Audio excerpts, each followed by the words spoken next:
আসসালামাইকুম গাইস, আজকে চলে আসলাম আমাদের এলাকার জমিতে। এই যে দেখতেছেন আমার এই যে বাতিজা, আর ওই দিক দিয়ে আছে আরেক বাতিজা। আমরা এতদিন পরে ঢাকা আইছি, মানে সরি ঢাকার তো বাড়িতে আইছিলাম একটু আরাম করতে, কিন্তু কেমন আরাম করাম? এই যে বাপের দেখুন যে খেত এই যে রয়েছে, যে বুঝান না, বয়স হয়ে গেছে অনেক, করে দিয়ে আর কত করানি যায়। নিজেরাই মনে হয় যে বেড়ানি টেরানি বাদ দিয়ে আমরা নিজেরাই কাজ করতেছি। এই যে বাতিজা দেন ঘুরি বানতেছে, ওটার মধ্যে লাউ চাষ করা হবে। এই যে লাউ আপনারা দেখাই, পরে কোবেন যে বলে দেখাইছে না। এই যে লাউ, ওই যে লাউ, এই যে লাউ দেখছেন লাউ, এটা হলো স্বাদের লাউ। আবার ডুগডুগি লাউ না, এটা কিন্তু সেই লেভেলের লাউ। বগা থাকলে বগাতে খাইতে সেই মজা লাগবে। বুঝতে পারছেন যে গুড়ি অলরেডি টাঙ্গায় লাগে। আমি সকালে আসতে পারি নাই, আসছি 10টা 11টা বাজে গেছে গা। তা আপনাদেরকে আমি ঘুরে ঘুরে দেখাবো আমাদের বনিয়া মাইন যেভাবে কোয়ালিটি ভাবে কথা বলে, আমি ওইভাবে বেশি একটা বলতে পারি না, কিন্তু আমি শিখতেছি। এই দেখেন লাউ, এই যে লাউ সবাই বড় হইতেছে, দেখছেন লাউ খুব সুন্দর সুন্দর দেখেন লাউ। এটার মধ্যে কিরকম খরচ সেটা আমার বাতিজারে জিজ্ঞাসা করবো। এটার মধ্যে অলরেডি কত টাকা খরচ হয়েছে আপনারা বুঝতে পারবেন যে আমরা যে ঢাকা শহর এত টাকার দাম কেন হয়। এই টাকাটা কি মানে আমাদের গিরস পাই কিনা বা লাভবান হতে পারে কিনা লাউয়ের মধ্যে, আপনাদেরকে আমরা এটাই তুলে ধরবো। ঠিক আছে, তো আমার বাতিজারে জিজ্ঞাসা করবো। সুয়াদ, এই যে কেটে এই পর্যন্ত করতেছ, মানে কত টাকার মতন খরচ হয়েছে? অলরেডি 5 থেকে 6 হাজার টাকা খরচ, এখন হবে শুরু।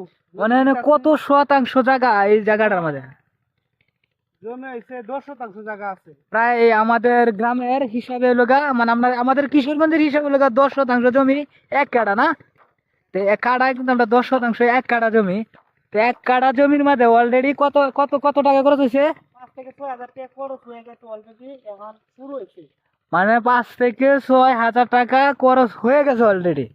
এখন বুঝেন এই 1 কাঠা জমির মধ্যে যদি 5 থেকে 6 হাজার টাকা খরচ হয়ে যায়, তো আরো তো হবে, কারণ এখনো কিন্তু শুরুই না হবাই, গুড়ি টুড়ি বান্ধা হইতাছে এখনো কিছু, মানে শুরুই না হবাই শুরু।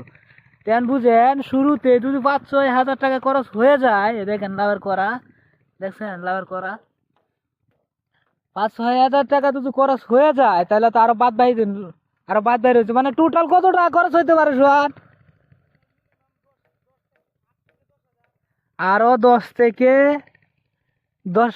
10 হাজার টাকার মতন খরচ হতে পারে। তার মানে টোটাল ধরেন এ টু জেড 1 কাঠা জমির মধ্যে প্রায় 20-25 হাজার টাকা খরচ হয়ে যাবে। এই জমিটার যদি 20-25 হাজার টাকা খরচ হয়, তে বুঝতেই তো পারছেন, মানে একটা জমির মধ্যে যদি 20-25 হাজার টাকা খরচ হয়, তারপরে একটা লোকে সারাটা বছর খাটে, ঠিক আছে, তো তারও তো একটা বেতন আছে।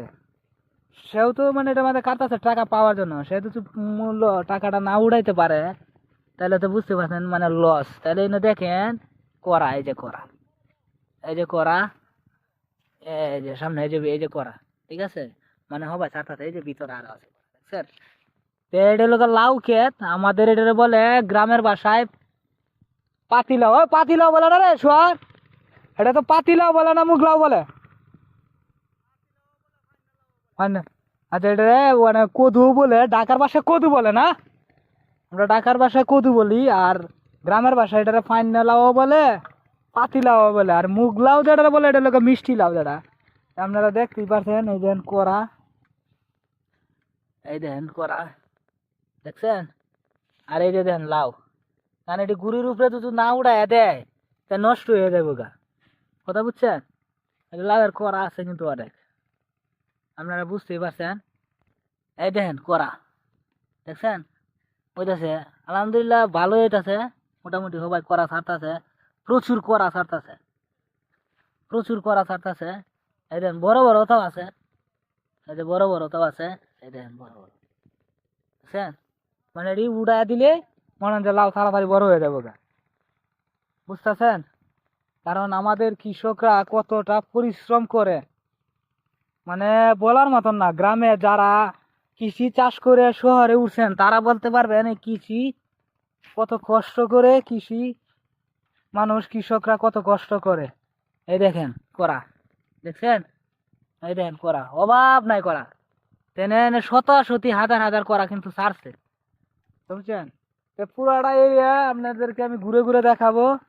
দেখেছেন, এই দেখেন, এই যে সার, এই যে সার দেখছেন, এখানে কি কি দেওয়া আছে? বেগুন, শসা, টমেটো, সিম, লাউ, ধান, ভুট্টা মুটা সবেরই দেওয়া আছে, বুঝছেন? এটা এই সারটা হলো গা ম্যাকপা, ঠিক আছে? এটা হলো ম্যাকপা 1 কেজি। এটা কি এই ওষুধটা কিন্তু এটার মাথায় দেওয়া হয়। তো আপনাদেরকে আর কি বলবো ভাই, আমরা তো টাউনে মানে বইয়া বইয়া খাই, তেল লাগে এত দাম নেয়, কিন্তু গৃহস্থরা কিন্তু এই দামটা পায় না। কেন পায় না? কারণ গ্রামের মানুষ এই দামটা পায় না, উচ্চ লেভেলের দামটা পায় না, কিন্তু যারা ব্যবসায়ী করে এরা সিন্ডিকেট করে, কারণ এরা দাম বাড়ায় আলায়। এই দেখেন করা, দেখছেন, প্রচুর পরিমাণে করা। কি বলবো, মানে বলার মতন ভাষা নাই। কারণ আমাদের গ্রামের কৃষকরা কিন্তু অনেক পরিশ্রম করে কিন্তু এই চাষবাস করে। এই দেখেন, পানি পচে দেওয়ার সম্ভাবনা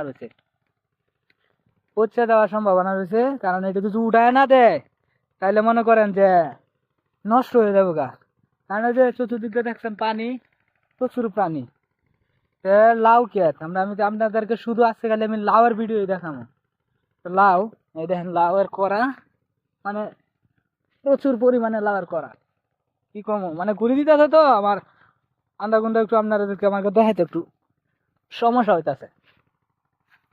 এই দেখেন করা, দেখছেন করা, মানে প্রচুর পরিমাণে করা ছাড়তাছে। কারণ এটা যদি উড়া না দেয় তাহলে কিন্তু নষ্ট হয়ে যাবে গা। এই দেন করা, করা কি বলবো, মানে একটা লোক সারাটা বছর একটা জমির পিছনে ঘুরে খাড়ে, যদি তারা ঠিক মতন দাম না পায় তাহলে কৃষক কিভাবে বাঁচবে? যদি লসে পড়ে যায়, মনে করেন একটা 110% জমির মাঝে যদি 20-30 হাজার টাকা খরচ হয়, এই জমিটার মাঝে প্রায় 2-3 মাস, 2 থেকে 3-4 মাস বা 5 মাসের মতন শ্রম দেয়। তো একটা লোকের তো বেতনও আছে, তার খাওয়া দাওয়া খরচ মরচ A to Z মিলে মনে করেন যে 1,00,000 টাকা ধরলাম, মাসে ধরলাম 10,000 টাকা ওনার একটা বেতন, আমি আপনাদেরকে মানে হিসাব করে দিলাম।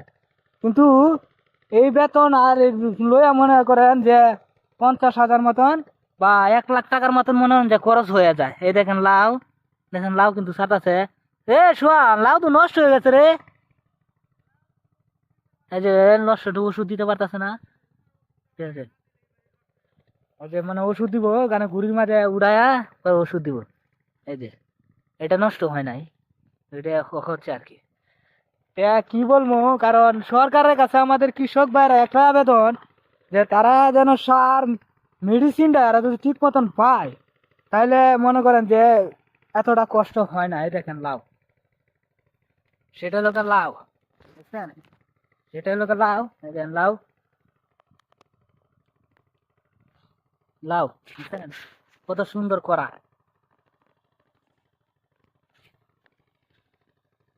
দেখছেন?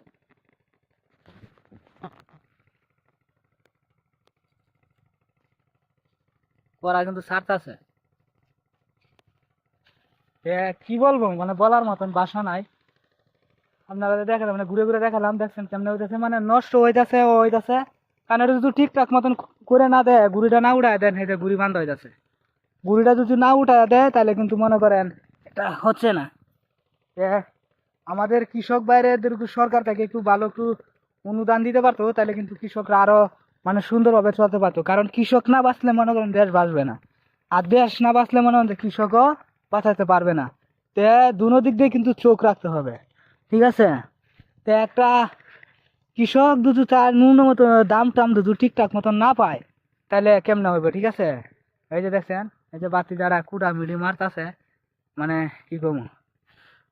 শোয়ান, এটা মানে তো মনে হয় যে টোটালে মানে একজন আমি হিসাব করলাম যে মানে সে যে খাটবো 5-6 মাস লাগাত খাটবো একটা খেতার মাঝে, তারও তো একটা বেতন আছে না, ওষুধ আছে, সার আছে, তাহলে সব মিলে টোটাল কত টাকার মতন খরচ হইতে পারে? মানে 1,00,000 টাকা খরচ হয় নাকি? আর সারটারে তা কি ঠিকঠাক মতন পায় নাকি পায় না? সার তো এখন বর্তমানে একটু দর বাইরে গেছে না। তো সারের দামও বাইরে গেছে গা।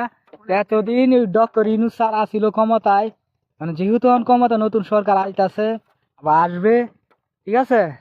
সরকারের কাছে একটা রিকোয়েস্ট, কৃষক না বাঁচাইতে পারলে কিন্তু দেশ বাঁচাইতে পারবে না, আর দেশ না বাঁচলে কিন্তু কৃষকও বাঁচবে না। দুটার দিক দিয়ে কিন্তু চোখ রাখতে হইব।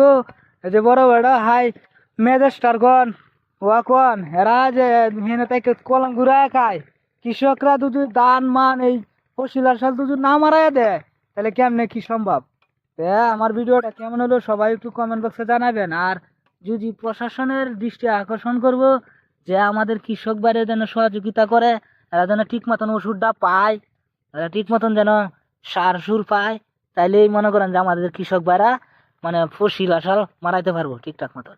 আর যদি কৃষকরা যদি না বাঁচায়, তাহলে তো অসম্ভব হয়ে যাবো গা। ভিডিওটা আমার কেমন হলো অবশ্যই সবাই জানাইবেন। সবাই সুস্থ থাকবেন, ঠিক আছে?